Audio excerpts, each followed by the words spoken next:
kehebatan SK Konvent Teluk Intan yang begitu ceria dan paling menarik sekali ia nampak melibatkan pelbagai bangsa. Kita saksikan.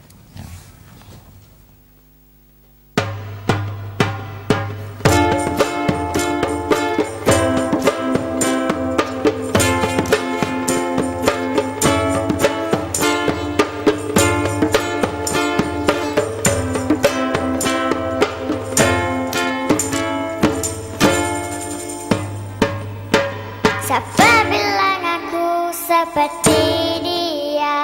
Siapa bilang aku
nak ucap salam dululah. Biar warga SK Convent Teluk Intan melihat kami bersiaran pada pagi ini yang telah tertangguh tarikhnya dari bulan Mac. Kita bertangguh. Alhamdulillah hari ini kita dapat bersiaran bersama-sama dengan MSI. Sebenarnya apabila saya pindah ke SK Convent Teluk Intan, saya mencari apakah yang boleh dilihat ataupun kalau sebut SK Convent, apa dia ikon dia tu? Ada kebitaraan dia ini. Kalau sebut sesuatu, SK Convent. Jadi sebenarnya saya mengambil masa lebih kurang setahun lebih tu untuk mencari. Pada mulanya saya mencadangkan untuk buat mini orkestra. Tetapi guru muzik saya kata terlalu banyak instrumen yang perlu dimainkan. Ya, kosnya kita pun mungkin kurang mampu. Jadi secara tidak sengaja sebenarnya saya pergi ke kedai menjual alat muzik. Saya sebenarnya nak membeli violin, nak belajar violin untuk diri saya sendiri. Lepas tu saya praktis, bunyi je macam menyakit. Menyakitkan telinga saya, menjadi bertambah tension. Saya terpandang 2 gitar kecil yang diletakkan di bahagian atas kedai tu. Saya kata, apa tu? Kemudian mereka menerangkan kepada saya macam mana nak main. Jadi saya rasa, comelnya gitar ni, secomel anak murid saya. Jadi saya balik ke sekolah. Saya maklumkan kepada guru muzik, why not kita mulakan yang ini, sebab kita sedang mencari satu kebitaraan ya untuk menjadi sekolah kluster, sekolah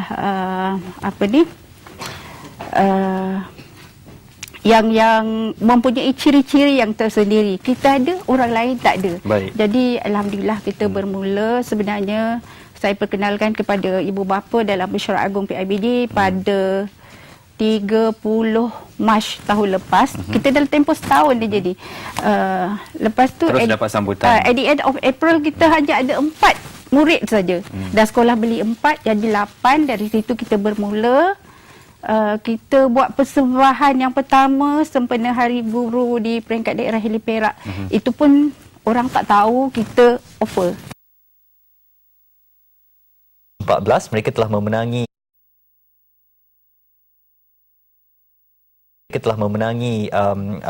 peringkat saringan sebelum ini, jadi mereka akan ke Floria 2014. Nah, ini dia. Ini ada di luar dataran Sri Pentas, di mana pelajar sekolah menengah vocasional Sepang menyertai pertandingan ini tahun lalu dan telah pun memenangi emas, ya Izwan. Pingat emas untuk kategori sekolah menengah, dan itu pada tahun 2013. Pada tahun 2012 mereka memenangi pingat gangsa bagi kategori yang sama untuk Floria Garden Award 2012. Tahun lalu mereka menggunakan bunga orkid untuk menghiasi taman mereka, dan pada tahun ini temanya ialah begonia. Bunga begonia. Kalau saya cuma kenal kekwa dan ros, bagaimana bentuk begonia ini, saya tak sabar rasanya untuk nanti keluar ke pekarangan untuk melihat mini landscape yang disediakan oleh adik-adik kita daripada sekolah menengah vocational Sepang ini. Dan mungkin ada eloknya juga kalau saya belajar nama bunga-bunga tu daripada. Tapi kalau bahasa Melayu nama bunga bagi tahun ini? Asam batu. Itu pun sumpah pertama kali saya dengar bunga asam batu. Saya bertanya tadi, asam batu tu bagaimana? Adakah ia ada daunan saja atau ada bunganya sekali? Saya agak malu juga Wani, sebab pengerusi kita Tan Sri Johan Jaafar ada di sini. Saya mungkin akan dipanggil kerana tak mengenali bunga asam batu. Saya tak tahu bentuk bunga asam batu ni macam mana, tapi begonia namanya. Begonia. Ada, kalau anda juga adalah daripada golongan saya yang tidak mengenali bunga ni, ada eloknya juga untuk ke Putrajaya bermula 14 hingga 22 Jun ini.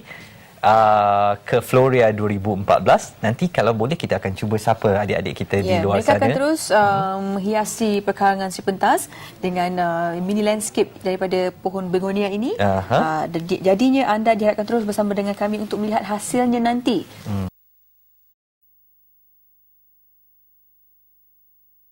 Merupakan tahun pertama kalau kita tengok dari segi pelaksanaannya begitu panjang sehingga ke tempoh 2025, dan itu baru fasa yang tak dikatakan fasa yang fasa singkat lah. Doktor 2013 dalam tempoh setahun. Jadi sebelum kita pergi lebih jauh, kalau dapat doktor perincikan PPPM ini apakah yang membezakannya dengan dasar-dasar ataupun pelan pendidikan yang telah pun dirangka sebelum ini, dari segi kebaikannya dan juga pelaksanaannya bagaimana, Doktor? Okey, bismillahirrahmanirrahim. Assalamualaikum warahmatullahi wabarakatuh. Okey, seperti semua tahu bahawa Pelan Pembangunan Pendidikan Malaysia ataupun singkatannya PPPM telah dilancarkan pada tahun 2013 dan ini merupakan pelan yang pelan strategik Kementerian Pendidikan. Jadi apa yang membezakan antara pelan strategi ini dengan pelan-pelan lain sebelum ini adalah cara macam mana kita merangka pelan ini. Kalau untuk pelan ini kita telah mendapatkan pendapat daripada semua golongan masyarakat, terutamanya daripada ibu bapa, rakyat sendiri, dan juga kita dapat kajian-kajian di peringkat antarabangsa, contohnya daripada World Bank, UNESCO, dan 9 universiti telah pun terlibat dalam menjalankan kajian untuk mendapatkan input yang sebenarnya, dan daripada input-input dan pandangan orang ramai kita merangka pelan ini.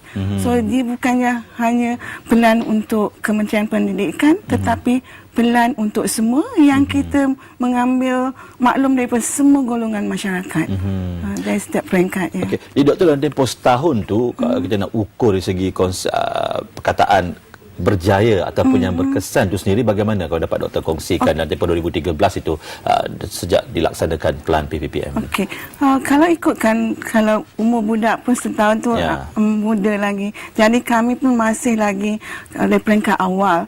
Jadi walau bagaimanapun apa yang berbezanya pelan ini dengan pelan-pelan yang terdahulu adalah dari segi kita memantau pelaksanaannya. Apabila kita merangka pelan ini, ianya satu pelan yang memang komprehensif, yang kita telah tahu apakah inisiatifnya, apakah hala tujunya, apakah sasaran yang perlu dicapai.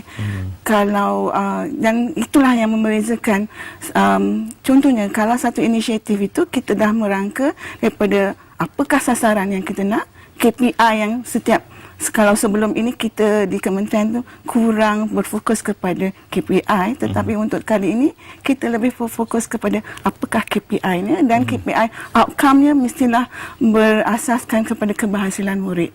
Jadi apa yang kita buat sekarang, inisiatif-inisiatif ini adalah bertumpu kepada keberhasilan murid, dan cara pemantauan kita adalah lebih agresif. Setiap minggu, setiap pencapaian kita ukur.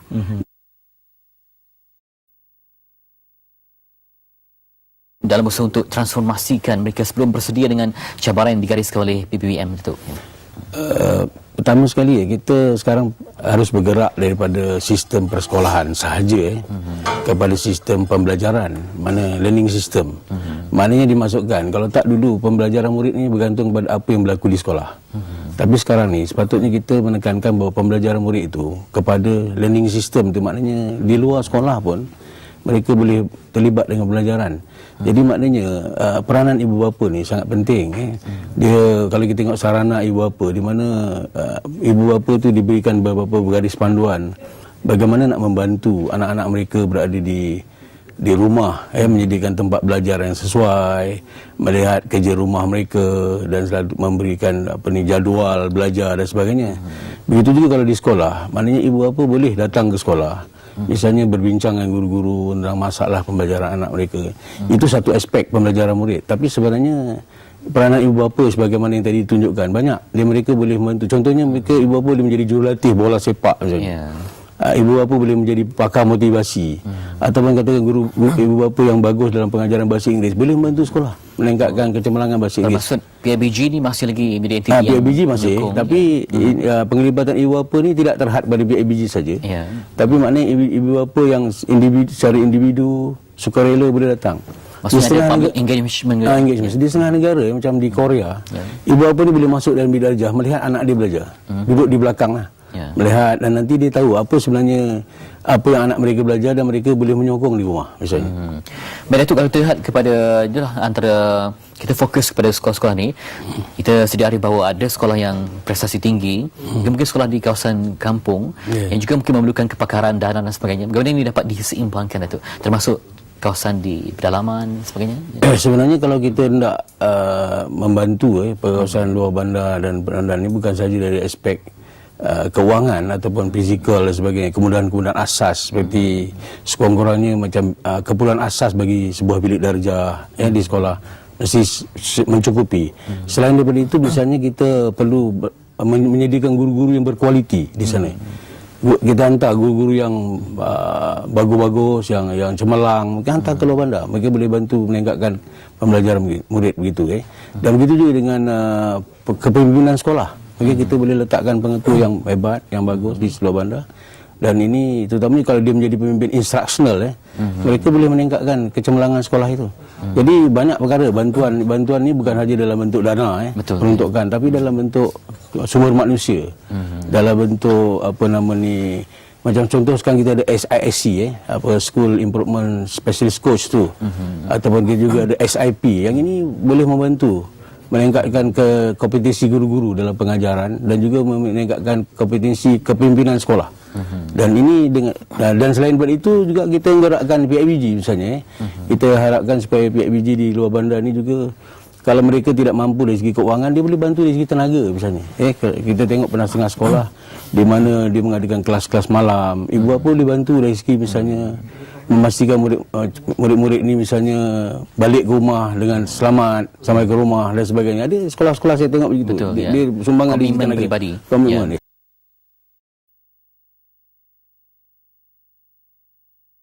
Meninjau sedikit tentang isu pendidikan di mana institusi pendidikan seperti Politeknik menantikan pengiktirafan bukan saja di peringkat kebangsaan, malah di peringkat antarabangsa. Dan bagi membicarakan hal itu bersama saya di studio ketika ini, selamat datang, selamat pagi, Assalamualaikum kepada Dr. Muhammad Naim Yaakob. Beliau adalah Presiden Asia Pacific Accreditation Certification Commission APAC dan juga merupakan seorang ketua pengarah di Colombo Plant Staff College for Technician Education berpusat di Manila, Filipina. Beliau adalah rakyat Malaysia pertama menjadi ketua pengarah di institut berkenaan dalam tempoh 40 tahun penubuhannya. Terima kasih Dr. Tumbang dari Manila untuk bersama dengan kami ini. Baik, apakah mungkin pertama Doktor boleh terangkan kepada kami akreditasi yang dikeluarkan oleh APAC ni kepada institusi pendidikan TVET di Malaysia? Terima kasih Saudara Izwan. Assalamualaikum dan selamat pagi juga kepada penonton di sana. Colombo Plant Staff College merupakan satu pertubuhan antarabangsa antara kerajaan 17 negara Asia Pasifik. Di bawah pertubuhan ini kita wujudkan Suruhanjaya Akreditasi dan Pensijilan Asia Pasifik ataupun APAC. Dan tujuan APAC ini untuk memastikan bahawa institusi pendidikan teknik vokasional di 17 negara ini memenuhi tahap kualiti yang perlu. Dan di zaman sekarang apabila berlaku globalisasi, liberalisasi, terutama tentang komuniti ASEAN yang akan diwujudkan tahun depan, maka berlaku nanti pergerakan antara sumber manusia, antara negara. Jadi kita perlu pastikan setiap institusi itu mencapai satu tahap yang tinggi. Jadi inilah perlunya satu badan yang bebas, badan yang berkecuali, pihak ketiga untuk datang dan memastikan bahawa segala kriteria yang diperlukan oleh institusi itu wujud. Jadi dengan itu memberi keyakinan kepada pelajar, kepada ibu bapa untuk memilih institusi yang baik. Juga kepada majikan sebagai satu petunjuk bagi mereka untuk memilih lulusan yang baik daripada institusi yang telah diakreditasi. Baik, saya difahamkan dari pembacaan saya ada 3 institusi politeknik di Malaysia yang telah menerima akreditasi APAC ni. Tetapi sebelum tu mungkin doktor boleh maklumkan kepada penonton apa kelebihannya kalau sesebuah institusi ini memiliki pengiktirafan dari badan-badan antarabangsa seperti APAC ni. Baik. Yang pertama, ia memberi satu gambaran bahawa institusi ini mencapai satu tahap kualiti yang tinggi dan juga memberi satu maklum balas kepada mereka apabila diakreditasi. Kita memberi maklum balas terhadap apa lagi jurang yang ada supaya mereka dapat mempertingkatkan lagi. Yang keduanya memberi satu petunjuk kepada pihak majikan untuk memilih lulusan. Kalau lulusan itu datang dari sebuah institusi yang diakreditasi, maka majikan lebih yakin untuk mengambil lulusan daripada institusi berkenaan. Kerana mereka telah melalui satu proses yang sangat detail dan teliti, melibatkan 7 kriteria utama. Jadi saya lihat bahawa perjalanan menuju mendapat akreditasi antarabangsa ni bukan sekelip mata. Kalau dilihat semua institusi yang mendapat ini, terutama Politeknik Malaysia yang mendapat anugerah emas ini, telah bertahun-tahun mereka memulakan dengan ISO, mereka mendapat pengiktirafan daripada Canadian Technology Accreditation Board, dan seterusnya APAC. Ia memberi satu juga motivasi dan keyakinan kepada staf akademik dan juga pelajar bahawa mereka berada di sebuah institusi yang telah diperakukan oleh satu pihak antarabangsa, dan memudahkan mereka untuk bekerja di luar negara kerana mereka telah mempunyai lambang kualiti tersebut. Baik, doktor sebutkan ada 3 yang menerima pingat emas ini. Seterusnya satu bentuk akreditasi juga daripada APAC. Mungkin doktor boleh perkenalkan politeknik yang boleh dibanggakan ini. Ya. Di Malaysia ada 34 buah politeknik. Jadi yang mendapat akreditasi emas yang memohon setakat ni ialah Politeknik Ungku Omar di Ipoh yang telah berjaya mendapat akreditasi emas pihak APAC. Yang kedua ialah Politeknik Ibrahim Sultan di Pasir Gudang, Johor Bahru, dan yang ketiga ialah Politeknik Sultan Salahuddin Abdul Aziz Shah di Shah Alam, Selangor. Dan apakah kelebihan 3 politeknik ini bukan sahaja dianugerahkan akreditasi tetapi 3 pingat emas juga ataupun peringkat emas bagi peringkat politeknik itu.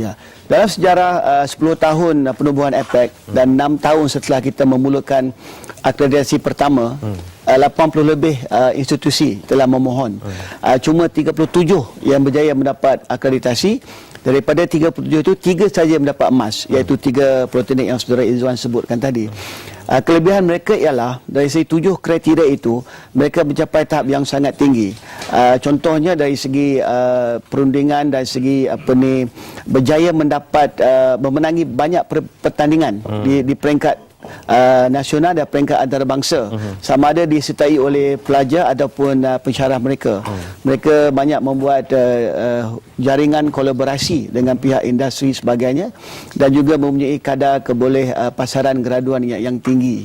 Dan juga mereka menjadi antara pilihan utama lepasan SPM untuk memasuki. Doktor, 34 politeknik tadi di seluruh Malaysia dan 3 telah mendapat pingat emas APAC ini.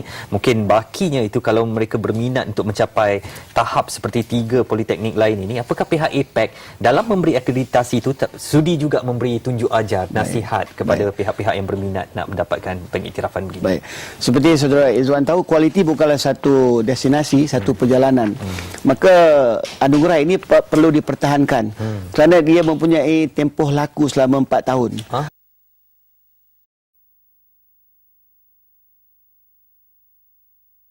Pendidikan merupakan tunjang utama kepada sebuah negara dalam usaha kita untuk mencapai sebuah negara yang maju, dan khususnya ada banyak visi dan misi negara sendiri, dan khususnya pendidikan ini perlu satu aspek yang amat penting sekali.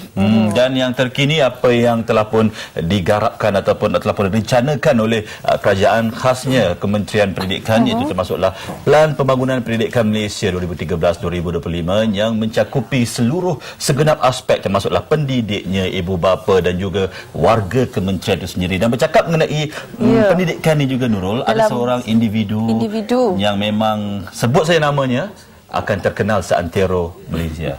Dan ini antara usaha dalam untuk menyokong pelaksanaan transformasi pendidikan itu sendiri. Okey, dan seperti yang saya sebutkan sebelum kita berhenti tadi, kita akan bercakap mengenai The Arsyad Ayub Foundation Lecturer Series dalam menyokong pelaksanaan transformasi pendidikan. Molek kiranya kalau kita perkenalkan dua-dua orang tetamu kita yang didatangkan. Penjuru kita tadi, kita bertemu tadi ada orang datang kan. Memang confirm dia datang, iaitu Profesor Dr. Khadijah Mak Khalid, pengarah eksekutif Institut Antarabangsa Polisi Awam dan pengurusan Infuma Universiti Melaya. Selamat datang, Prof. Terima kasih. Dan di sebelah sana Encik Azhari Arsyad, pengarah Yayasan Arsyad Ayub YAA. Selamat datang. Terima kasih, selamat pagi. Sebelum kita bercakap lebih lanjut mengenai siri ataupun lecture series ni, kalau kita kongsikan sedikit latar belakang siapakah Tan Sri Datuk Haji Arsyad bin Ayub ini yang merupakan seorang individu yang antara lain memainkan peranan penting dalam sistem pendidikan negara kita. Yang percaya kepada peluang kedua dan pastinya juga Tan Sri Datuk Haji Arsyad ini kalau kita imbas kembali dilahirkan di Muar Johor Darul Takzim dan mulakan pendidikan awal di Sekolah Melayu Parit Rumah Muar Johor. Beliau kerana dulu banyak terlibat dalam perancangan agenda pembangunan negara, khususnya pada era selepas kemerdekaan negara, dan juga agenda pembangunan inilah juga yang menjadi teras pentadbiran kepada Allahyarham Tun Abdul Razak. Ya, di samping itu juga Tan Sri Datuk Haji Arsyad Ayub dikenali sebagai orang yang bertanggungjawab dalam pembangunan Universiti Teknologi Mara UiTM, iaitu sebuah universiti yang tubuhkan bagi memberikan peluang pendidikan tinggi yang lebih baik kepada golongan bumi putra. Itu bukan hanya dari sistem pendidikan, malah Tan Sri juga berpengalaman luas dalam pentadbiran awam di negara ini dengan memegang jawatan-jawatan penting di dalam pelbagai jawatan kerajaan maupun kementerian. Itu antara kelebihan dan juga siapakah sebenarnya Tan Sri Datuk Haji Arsyad bin Ayub. Ini bukunya. Ya, kan cakap tadi Second Chance, A Life and Mission peluang kedua of Arsyad Ayub. Okey, itu mengenai Tan Sri Datuk Haji Arsyad Ayub. Sebelum kita nak tanyakan Prof mengenai menyokong pelaksanaan transformasi pendidikan, saya nak bertanya dengan Encik Azhari Arsyad dulu selaku pengarah Yayasan Arsyad Ayub. Kalau dapat diceritakan, diperincikan sedikit mengenai yayasan itu sendiri bagaimana? Yayasan Arsyad Ayub atau YAA ditubuhkan pada tahun 2008 dan charter YAA ini sebenarnya untuk membantu mereka yang daripada socio-economic strata yang berkurangan, mungkin sebab atas kemiskinan, kewangan. So itu beza kami dengan katalah dengan MARA, JPA. Kita target orang yang berpotensi tinggi, tapi mungkin sebab atas kemiskinan mereka, kesusahan mereka tak dapat mencapai yang macam yang dapat 9A tu. So YAA ni memberi bantuan kewangan, dan beban mereka jadi beban kita. So we take out beban dia dan kita ambil daripada dia punya worry dan kita tanggung beban mereka. Setakat ini Yayasan Arsyad Ayub telah membantu lebih kurang 50 lebih student yang daripada kampung, daripada seluruh Malaysia, sampai ke Sabah Sarawak pun, dan kita taja mereka sepenuhnya. Tamat pengajian. Ya, untuk pengajian degree saja sampai ke sarjana, diploma PhD. Dan dalam dan luar negara juga. Di Malaysia sahaja waktu ni lah. Ya. Dan beza kami dengan mungkin badan-badan kerajaan yang lain, kita serahkan kepada student sendiri kos yang mereka ingin memilih. Contohnya dulu kita pernah ada seorang student yang dia nak pilih buat diploma dalam tadika. Dia nak jadi guru tadika. So biasanya jarang kita dapat badan kerajaan yang ingin menaja nak buat dia jadi guru tadika. Tapi kita sponsor. So alhamdulillah dia dah tunjuk dia sebenarnya daripada orang yang susah.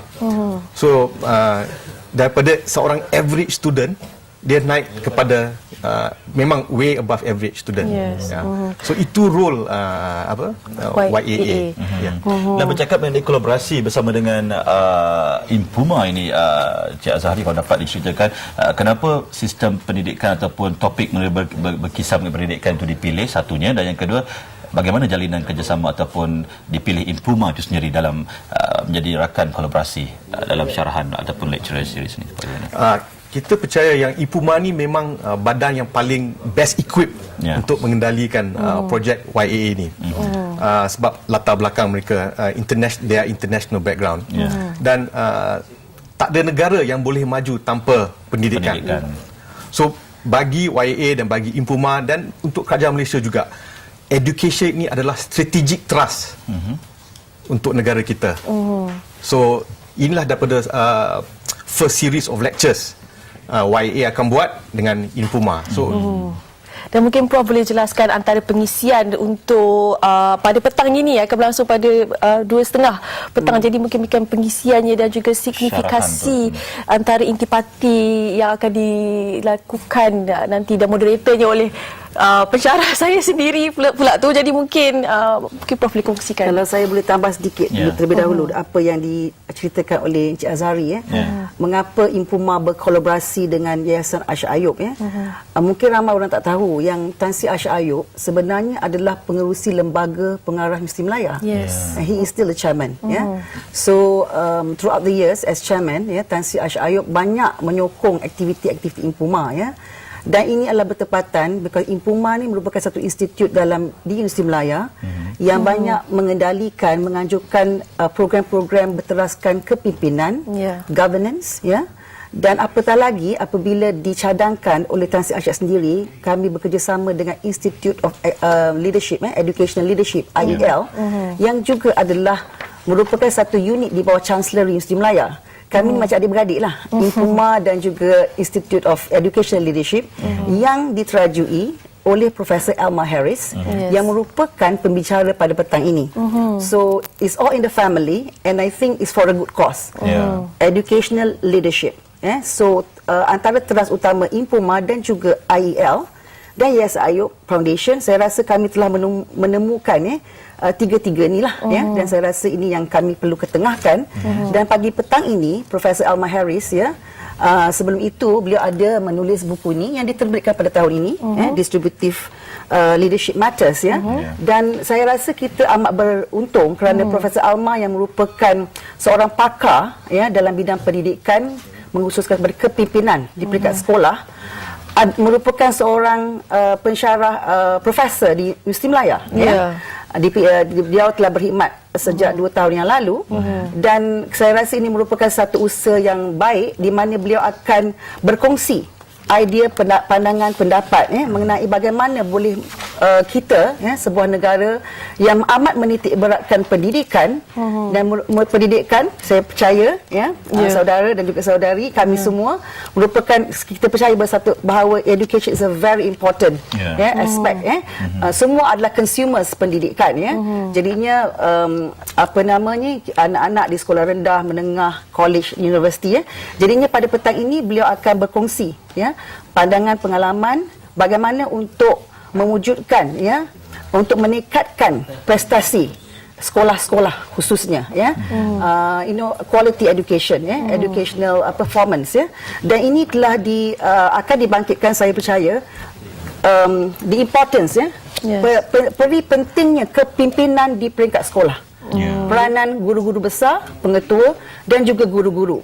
Seorang guru besar saya rasa ataupun pengetua memainkan peranan yang begitu penting untuk memberi inspirasi kepada guru-guru because tanpa guru bagaimana hendak menggerakkan our ambitious plan pembangunan pendidikan 2013 to 2025 So I think the core is actually to tackle kepimpinan. Leadership, leadership sekolah semata-mata atau juga di peringkat kementerian dan juga sebagainya juga ia mestilah bersepadu seiringan. It cannot be like only in school tetapi kita kerana guru dan guru besar inilah berdampingan dengan pelajar-pelajar, kita tahu bahawa menjadi satu cabaran yang besar kepada negara untuk melahirkan insan yang berfikiran kritis, inovatif, kreatif, berdaya saing.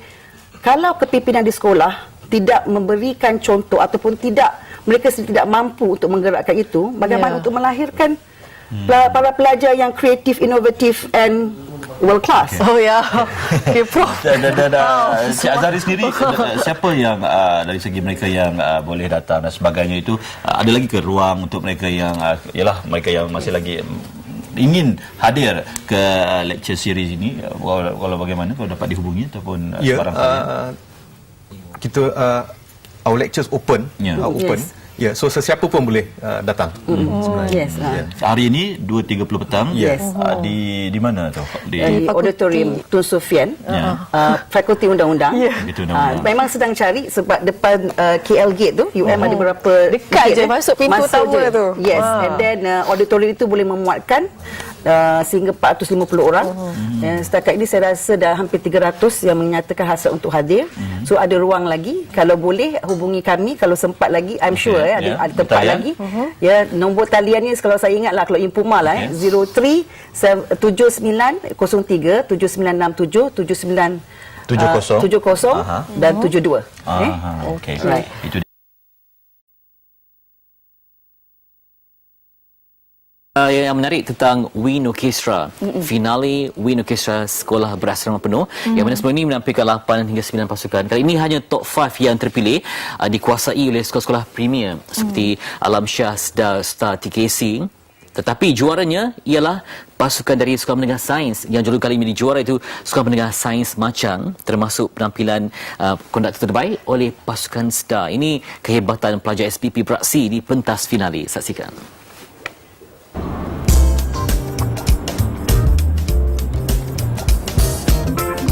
Berlangsung di Dewan Agong Tuanku Chancellor DATC, Universiti Teknologi Mara Shah Alam, finale Wind Orchestra telah berjaya disempurnakan oleh Duli Yang Teramat Mulia Tuanku Syed Faizuddin Putra, Ibni Duli Yang Maha Mulia Tuanku Syed Sirajuddin Jamalulai, Raja Muda Perlis.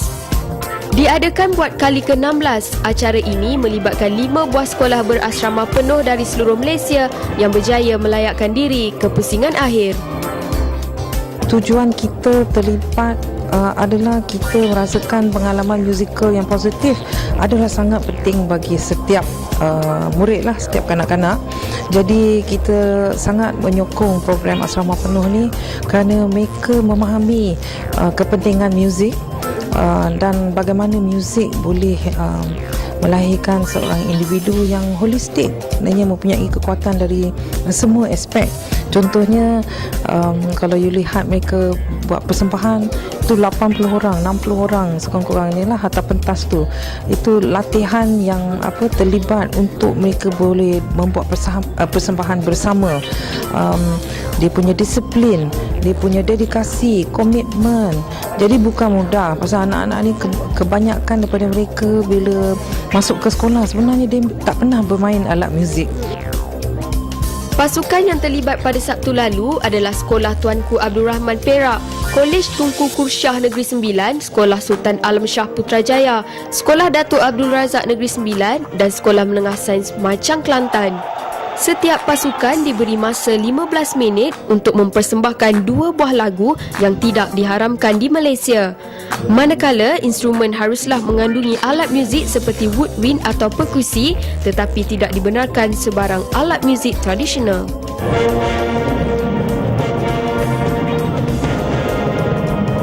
Setelah ia diadili oleh 5 juri profesional dari dalam dan luar negara, kira-kira jam 6 petang, keputusan rasmi pertandingan telah diumumkan.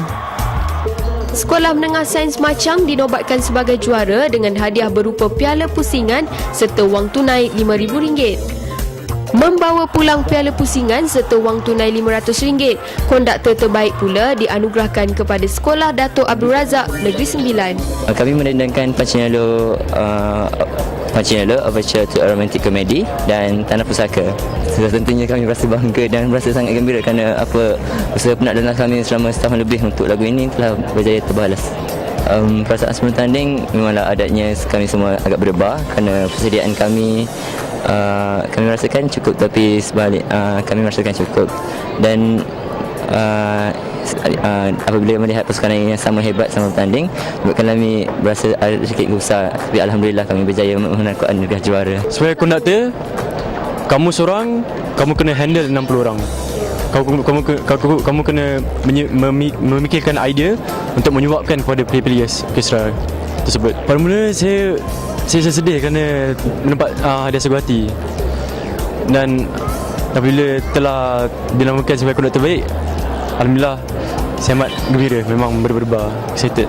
Amat sengit. Saya pada pertama kali saya melihat mereka kondak, saya memang amat tercabar dan saya ambil dia sebagai benda yang positif untuk memperbaiki saya sendiri. Finale Wind Orchestra merupakan anjuran Kementerian Pendidikan Malaysia dengan kerjasama Universiti Teknologi Mara.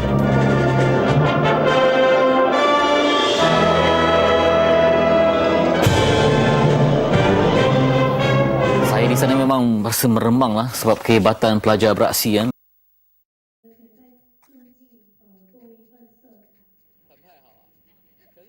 Malaysia hari ini, edisi Khamis 26 Jun akan kami bawakan kepada anda satu lagi isu yang berkaitan dengan bidang ataupun sistem pendidikan negara, iaitu yang ditambah baik ataupun yang telah pun diwawarkan oleh Kementerian Pendidikan baru-baru ini, di mana digantikan PMR ataupun mereka yang berada di tingkatan 3 dengan satu lagi komponen baru, iaitu di bawah pentaksiran berasaskan sekolah ataupun di bawah PBS yang dinamakan PT3, di mana ia merupakan pentaksiran sumatif di peringkat pendidikan menengah rendah bagi untuk melihat pencapaian akademik murid. Dan untuk bercakap dengan lebih lanjut mengenai apa itu PT3 dan bagaimana ia dilaksanakan di peringkat sekolah maupun bagaimana kementerian melihat ia satu ajakan dalam sistem pendidikan kita, di sebelah kanan saya Dr. Sulaiman bin Hashim, Timbalan Pengarah Peperiksaan Bahagian Operasi Lembaga Peperiksaan Malaysia, dan juga Puan Hajah Johara Abdul Wahab, Ketua Sektor Pengendalian Peperiksaan Menengah Rendah dan Rendah Lembaga Peperiksaan Malaysia. Jadi Doktor dan Puan, terima kasih sudi bersama kami. Sebelum kita nak berkongsi satu bingkisan ni, Doktor, molek kiranya kalau saya dapat tanyakan Doktor dengan satu soalan.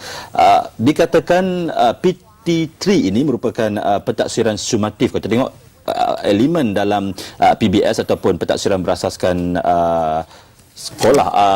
sekolah itu terdapat dua elemen. Yang pertama formatif dan yang kedua adalah sumatif itu sendiri. Jadi kalau dapat diceritakan dengan lebih terperinci, apakah itu yang dikatakan elemen pentaksiran sumatif itu dalam PT3 itu, Doktor? Okey, terima kasih. Boleh. Jadi pentaksiran ini, sebelum tu saya rasa elok kalau sekiranya saya terangkan sikit tentang apa yang dimaksudkan dengan pentaksiran itu. Sebab kadang-kadang bagi orang yang berbeza, istilah pentaksiran itu fahaman dia agak berbeza. Jadi bagi kami pentaksiran itu adalah merupakan satu proses untuk mengumpul maklumat. Jadi kalau pelajar-pelajar, anak-anak kita ni kan yang di sekolah ni, mereka belajar. Jadi kita nak tahu, guru-guru nak tahu, ibu bapa nak tahu, bila mereka belajar ni apa yang telah mereka kuasai. Sebab dalam kita punya pembelajaran tu kita ada apa yang kita panggil sebagai curriculum standard, kan, yang mana dalam curriculum ini dia menyatakan apakah yang seharusnya pelajar-pelajar ni kuasai, apakah skill yang mesti mereka miliki selaras dengan sesuai dengan tahap peringkat umur mereka.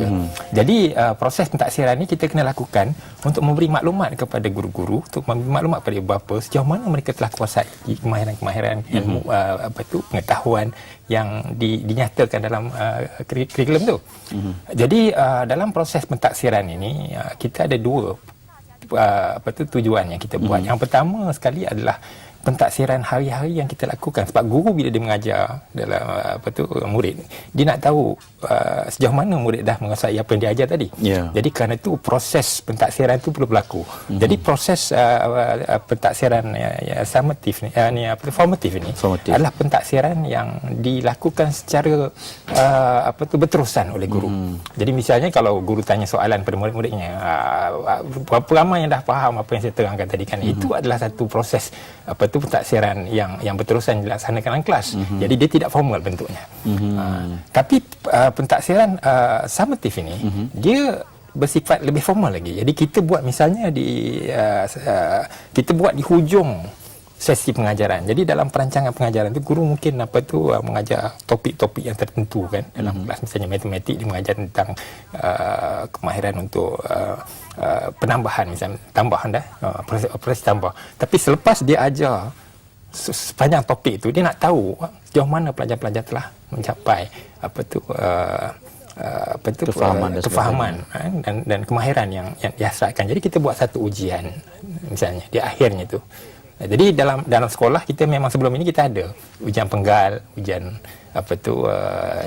pertengahan tahun, kan. Yang ini semua adalah ujian-ujian yang summatif. PMR juga adalah satu ujian summatif. Jadi sekarang ni PT3 adalah ujian summatif. Okey, kita nak bercakap lebih lanjut mengenai PT3 ini. Apapun kita akan saksikan sedikit pandangan daripada ibu bapa mengenai pelaksanaan PT3 ini yang menggantikan pemeriksaan menengah rendah. Saksikan terlebih dahulu. PT3 yang telah menggantikan PMR, ianya juga satu perkara yang baru bagi saya. Namun saya harap anak-anak, juga anak saya sendiri, kerana mereka di sini saya faham mereka akan assess oleh cikgu sepanjang tahun. Jadi mungkin di situ lebih adil bagi mereka juga kerana cikgu dapat merhatikan sendiri apakah yang mereka telah capai sepanjang tahun dan bukannya tertumpu di satu peperiksaan sahaja. Sesuatu yang baguslah. Cumanya notis yang diberikan itu terlalu singkat menyebabkan ramai tujuan kami ni golongan ibu bapa kita tanya-tanya macam mana kesan dia kepada anak kami lah. Tapi daripada yang kami dapat memang benda tu ada improvement daripada perusahaan yang sebelum ni lah. Kelebihan yang nampak sebenarnya pelajar ni akan didedahkan secara banyak aspek lah. Kalau yang sebelum ni mereka just fokus pada untuk ujian akhir je. Sekarang ni pelajar-pelajar ni kena bermula dia ada peringkat dia. Maksudnya dia tak terikat pada buku je lah.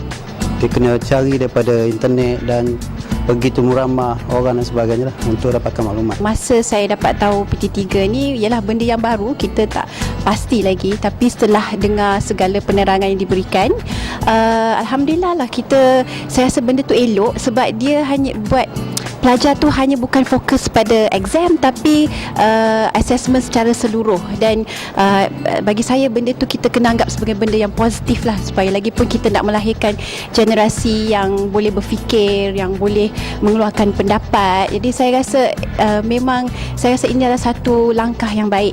Anak saya kebetulan sekarang ni baru berada di tingkatan 2. So saya ada lebih kurang setahun untuk prepare anak saya untuk PT3 yang akan datang. Tapi pada saya dah tengok website kementerian, saya dah tengok website lembaga peperiksaan. Pada saya perubahan yang nak dibuat tu bagus kerana ada 2 mekanisme yang saya rasa sangat-sangat menarik. Pertamanya ujian lisan bahasa Melayu. Kalau dulu waktu saya ujian lisan ni macam dibuat secara umum saja, tapi untuk PT3 ini ujian lisan tu diberikan tumpuan yang sangat khusus. Dan yang kedua yang saya tertarik adalah kaedah untuk menilai murid khususnya dalam subjek sejarah dan geografi. Itu sangat menarik sebab dia akan gunakan banyak kaedah, bukan saja peperiksaan. Murid kena sediakan folio, murid kena sediakan diri dalam bentuk yang lebih luas lah, lebih holistik. Pada saya PT3 ini ada satu perubahan yang baik, cuma perlu diberikan keyakinan kepada parents, kepada ibu bapa bahawa anak-anak mereka boleh cemerlang dalam PT3 juga. Ia bersesuaian dengan aspirasi kita sebagai ibu bapa untuk melihat anak kita lebih maju ke hadapan dan juga dapat setara dengan pelajar-pelajar di luar negara. Sesuai dengan kemajuan teknologi, saya yang amat yakin sekiranya perkara PPPM, PT3 dan PPS ini dapat diterangkan kepada masyarakat umum, saya pasti penambahbaikan ini akan disambut baik oleh semua masyarakat. Itu antara pandangan daripada segelintir ibu bapa mengenai PT3 yang akan dilaksanakan dan saya tertarik untuk bertanyakan kepada Puan Johara mengenai PT3 ni dari segi elemen untuk apa orang kata, kalau macam dulu PMR ada subjektif dan juga objektif peperiksaan akhirnya, tapi di bahagi PT3 ni bagaimana? Okey, untuk PT3 kita ada pelbagai jenis instrumen. Yang pertama sekali kita ada kajian kes untuk sejarah dan geografi yang akan bermula pada 1 hingga 18 Julai 2014. Kemudian kita juga ada ujian lisan untuk bahasa Melayu dan juga bahasa Inggeris.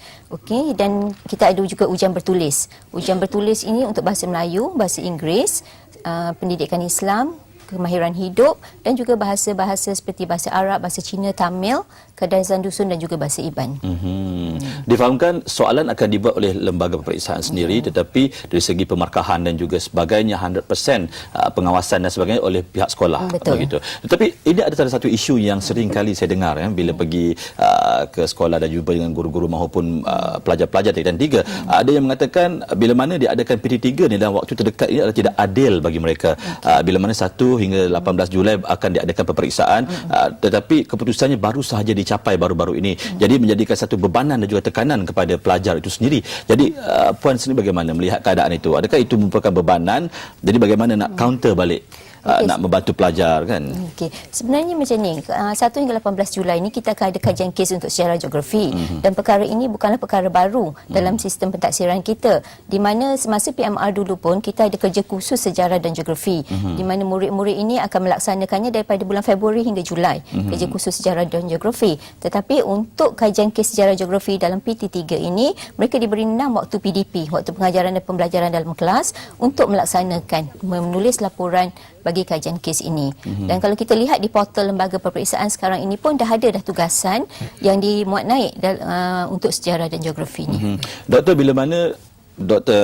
Sulaiman, saya suka nak bertanya, bila mana dikatakan bahawa soalan dibuat oleh lembaga pertama, dan yang kedua dari segi aspek pengawasan dan juga penilaian itu sendiri dibuat oleh pihak sekolah. Soalannya di sini, dari segi jauh mana kita boleh mempercayai ataupun meletakkan tahap integriti seorang guru di sekolah berkenaan untuk memberikan markah kepada pelajar-pelajarnya. Pertama akan menyebabkan bias ataupun sebagainya, untuk menaikkan nama sekolah, sekolah kami banyak cemerlang dan sebagainya. Jadi itu persoalan-persoalan yang ditanya sendiri.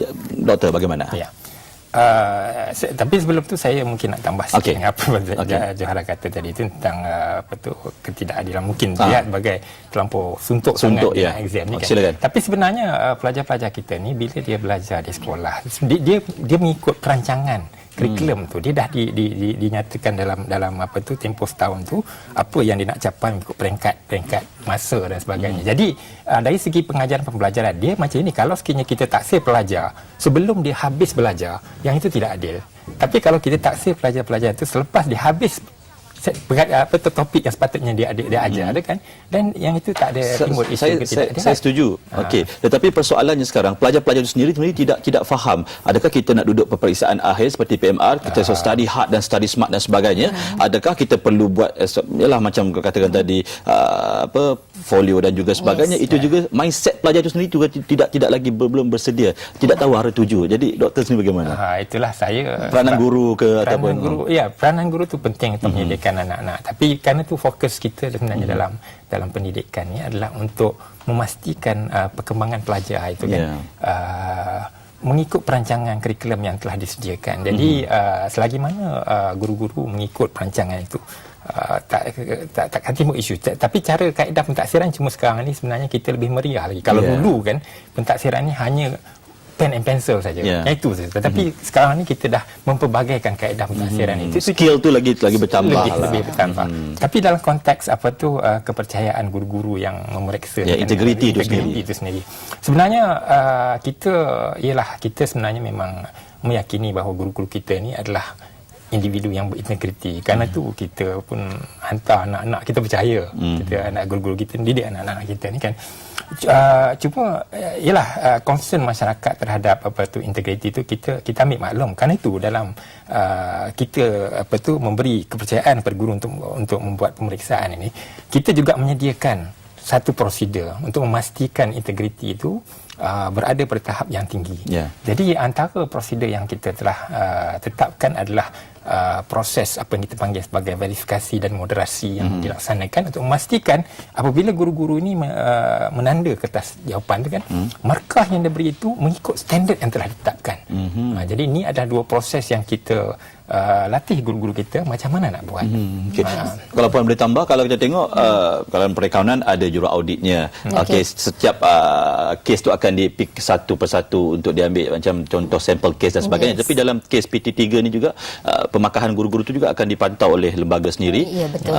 Okey, dia macam ni. Lembaga peperiksaan sekarang ini dalam proses untuk melatih guru-guru dari segi pemeriksaan. Pemeriksaan berpandukan panduan perskoran yang disediakan oleh lembaga peperiksaan. Jadi by the end of July kami akan melatih lebih daripada 70,000 orang guru supaya guru-guru ini kita tidak lepaskan begitu saja tanpa latihan dan bimbingan lembaga peperiksaan. Okey, lembaga juga menyediakan panduan perskoran sebagai bimbingan kepada guru-guru ini bagaimana mereka hendak memeriksa skrip jawapan murid. Okey, bagi mereka yang telah kita beri latihan, kita akan latih mereka sebagai pentaksir, personal pentaksiran. Dan mereka ini akan pergi ke sekolah-sekolah mengambil sampel skrip 10% dan mereka akan membuat pemeriksaan semula. Ini kita katakan sebagai moderasi pemeriksaan. Controlling di situlah. Yes. Dan sekiranya kita dapati bahawa more than 25% atau lebih daripada 25% daripada pemeriksaan guru itu beza markahnya lebih daripada 5%, kita akan mohon guru itu untuk memeriksa semula. Di situ ada quality control. Quality control di situ. Saya suka juga nak bertanya, kalau dulu kita tengok PMR ada yang 8A, kalau dapat berapa A kau dapat 8A, berapa A 9A, tapi di sini PT3 ni pula bagaimana? Dia punya keputusan pelaporan itu sendiri bagaimana? Baik, pelaporan bagi PT3 dalam bentuk grade, dalam bentuk grade A sampai F, dan kita ada juga tafsiran grade. Contohnya A untuk cemerlang, B untuk kepujian, C untuk baik. Maksudnya masih lagi lah macam 8A apa semualah. Sampai kepada F, iaitu tidak menguasai lagi. Kita tak ada konsep gagal dalam PT3. Cuma itulah yang satu yang saya nak minta supaya masyarakat memahami bahawa PT3 ini cuma satu daripada komponen pentaksiran. Sebab pentaksiran kita ada lagi 3 yang lain, itu yang PJK, kemudian kita ada pentaksiran psikometrik, kita juga ada pentaksiran sekolah. Jadi dalam pelaporan yang dikeluarkan nanti bukan hanya satu PT3 saja, dan masyarakat tak harus melihat hanya markah PT3 itu saja sebagai satu laporan. Sebab kita akan keluarkan laporan yang pentaksiran sekolah juga. Betul. Jadi pentaksiran ini harus dilihat secara bersama. Betul. Baiklah, terima kasih diucapkan kepada Dr. Sulaiman dan juga Puan Hajah Johara atas perincian secara holistik sedikit mengenai PT3 yang dikatakan kolaborasi itu bukan sahaja daripada pihak pelajar sahaja, tetapi bahkan secara kelompok, termasuklah guru dan juga kementerian itu sendiri dalam menjayakan sistem pendidikan negara, ataupun lebih tepat saya katakan PPPM 2013 dan 2025. Baiklah, kita nak bersama dengan Elis Kanda dan juga Fariha yang asyik tadi cakap pasal Transformers lagi ke? Ada sikit, lepas ni kita sambung tentang Transformers. Silakan. Ini bercakap tentang antara yang dilakukan oleh pihak sekolah untuk mengangkat reputasi dan juga keupayaan dan skill ataupun bakat para pelajar sekolah tu dengan memberi mereka peluang untuk membawa bakat mereka luar daripada ruang lingkup sekolah saja. Ini mengenai Sekolah Menengah Kebangsaan Sri Putri yang sememangnya sebuah sekolah berprestasi tinggi yang terkenal dengan Wind Orchestranya, yang merupakan juara orkestra 2013. Jadi kali ini kita nak menyaksikan latihan telah lalui. Sebab mereka nak ke Vienna. Jadi sesuatu yang menariklah, ada pengalaman untuk mengadakan persembahan di luar negara. Jadi nak saksikan sesi latihan yang dilakukan. Sekolah Sri Putri Cyberjaya antara nama yang tidak asing lagi dalam kehebatan persembahan muzik orkestra di Malaysia. Kejayaan memenangi anugerah emas di Festival Muzik Antarabangsa Australia 2013 berjaya membuka peluang kepada 59 ahli orkestra Sekolah Sri Putri untuk menyertai Festival Muzik Belia Antarabangsa di Vienna, Austria awal Julai ini. Sananya kita ada 60 lebih kurang 60 countries. Jadi termasuklah negara-negara yang hebat-hebat, Amerika, Germany, Kanada, Australia, New Zealand. Jadi saya rasa satu kebanggaan anak-anak murid saya dan begitu juga dengan ibu bapa yang lain.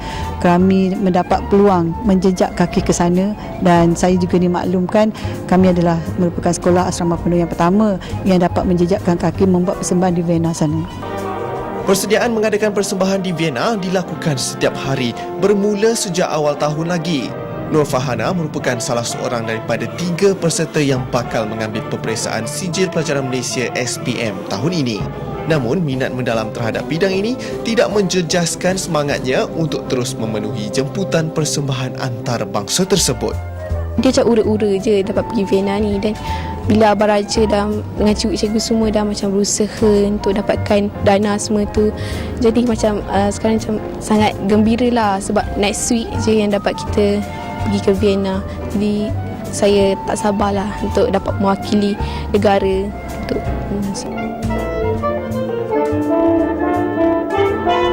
pada form 1 lah saya main daripada French Honor sampai form 5, tukar-tukar. Antara banyak instrumen saya adalah instrumen paling susah, abang berdasarkan apa yang Abang Raja katalah. Dan dia susah sebab maybe dia punya bentuk instrumen tu, dan untuk blow tu pun kena banyak air lah kena letak dalam tu. Walaupun kita berminat dalam muzik, pembahagian masa untuk study tu pun penting juga. Kalau kami dapat menumpukan perhatian dalam kelas. Jadi tak perlulah banyak masa untuk mengulang kaji kan, sebab kami 100% dah dapat fokus dalam kelas. Anak-anak ini sepatutnya memang dia kena pandai membahagikan masa, berdisiplin, dan masa itu memang kalau dia pandai memang dia akan boleh membahagikan ikut masa untuk orkestra, masa untuk pelajaran, dan perkara ini juga terbukti kerana ramai pelajar yang mewakili orkestra pada tahun lepas mendapat keputusan peperiksaan yang baik. Dengan adanya orkestra ni, penglibatan pelajar dalam bidang kurikulum tu saya akan melibatkan lebih banyak, dan peluang untuk pelajar-pelajar ni untuk saya rasa dengan kalau kita serius lagi, kita banyak peluang-peluang di luar sana. Dibimbing guru Syahriah Abdul Rashid dan pengarah muzik berkaliber Raja Muzaffar Raja Abdullah, para peserta ini bakal mempersembahkan 4 buah lagu termasuk medley lagu-lagu tradisional Melayu sepanjang berada di Vienna, Austria. Keunikan alunan muzik Melayu menjadi faktor utama lagu-lagu ini dipilih. Bila kita dengar macam Pasir Panjang, Tudung Periuk, jadi anak-anak murid saya ni bila dia nampak lagu kita mendayu-dayu, jadi pada saya lah, dan saya juga dengan anak-anak murid saya ni rasa satu kebanggaan lah dengan lagu yang ada pada kita ni. Memang kata sedap didengar. Harap dengan adanya lagu local song yang kita buat ni, jadi menjadikan satu keistimewaan dan kekuatan pada pasukan Wind Orchestra Sri Puteri. Kita nak kongsikan mengenai kejayaan sebuah sekolah di mana telah menjuarai pertandingan orkestra sekolah menengah. Peringkat kebangsaan. Kita bersama dengan seorang ahli rakan setugas. Zaim Zaini memberikan laporan mengenai kejayaan sekolah menengah kebangsaan Persin 11. Saksikan.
Okey, itu dia lagu yang cukup bertenaga sekali, iaitu bertajuk Standing in the Eyes of the World. Assalamualaikum, terima kasih rakan sekali sepintas. Hari ini istimewa, saya berada di Sekolah Menengah Kebangsaan Putrajaya Persing 11-1 dan bersama dengan 60 orang pelajar yang daripada awal lagi dah cukup banyak berlatih untuk menghiburkan anda pagi ini. Apa khabar semua?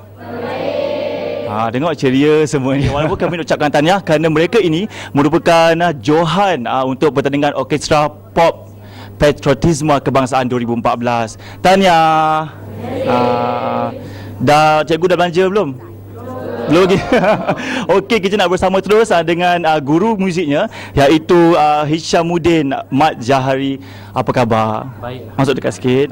Okey, boleh bercakap tentang orkestra yang didendangkan oleh anak-anak murid kita yang daripada dekatan 1 dengan 5 Ya. Okey.